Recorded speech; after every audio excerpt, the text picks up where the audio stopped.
Chapter 2. Rain, Rain. My dog, Rain, Rain, Rain. The next character in my true story is Rain. A character doesn't have to be a human being. A character can be an animal, such as a dog named Rain. Rain weighs 23 pounds. This is how you weigh a dog. You stand on the scales and weigh yourself. Then you pick up the dog and weigh yourself and the dog together. Then you subtract your weight from the weight of you and the dog together, and that's how you know how much the dog weighs. Weigh and weigh are homonyms. Rain's back is 18 inches long. From the tip of her nose to the tip of her tail, she's 34 inches.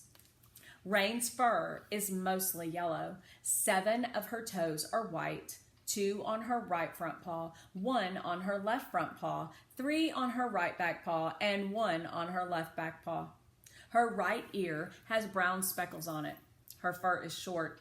Uncle Weldon says she looks sort of like a yellow Labrador retriever. Since a female purebred yellow lab should weigh 55 to 70 pounds, Rain is probably not a purebred yellow lab.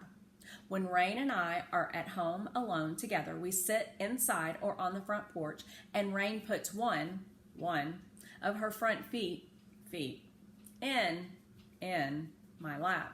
I rub her toes, and she gazes into my blue eyes with her eyes, which are the color of a chocolate bar. After a while, she starts to fall asleep. Her brown eyes squint shut until they're completely closed. At bedtime, she crawls under the covers with me. If I wake up during the night, I find that Rain has smashed her body against mine and rested her head across my neck. Rain's breath smells like dog food. Rain has lived with us for 11 months, which is almost 1 year. I will tell you more about the night my father brought her home in another chapter, Chapter 5, which will be called When We Got Rain. Rain and I have routines. We like routines. Rain stays at home alone on weekdays while I'm at Hatford Elementary, and my father is at his job at the J&R garage. When there isn't any work for my father at the J&R garage, he usually goes to the Luck of the Irish, where he drinks beer and watches television.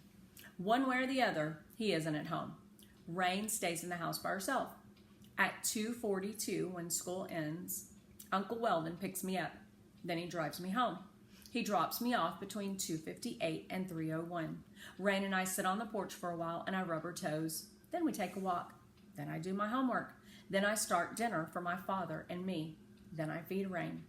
What Rain eats is my pet dog food from a can. Half a can in the morning and half a can in the evening, mixed with my pet dry food.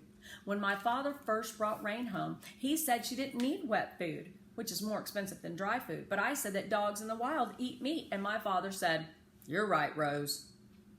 After Rain's dinner, we wait for my father to come home.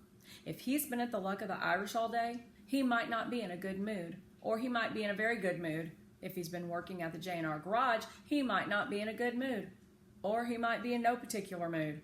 Rain is smart. She never goes near my father right away. She stands in the doorway to my bedroom while we wait to see whether my father will say, "What's for supper?" If he says, "What's for supper?" then it's safe for me to serve him and for Rain to sit by the table while we eat. She can stare at us and put her paws in our laps wanting food until I see my father's eyes get black and hard, and that's the signal that Rain should go back to my bedroom. If my father comes home and doesn't say anything but walks into his own room, then Rain and I should not go near him at all.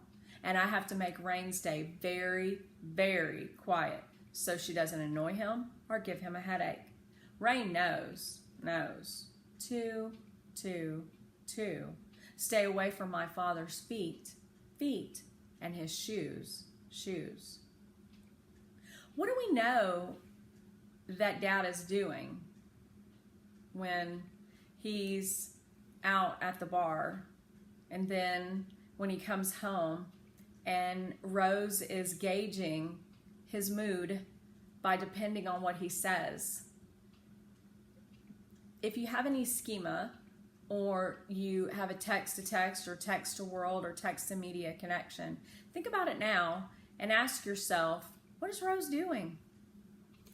Also, I want you to think about the character traits and the physical traits that we just heard Rose describing about Rain. I wonder why she's so specific in her description of the character traits. So just give that some thought until our next chapter.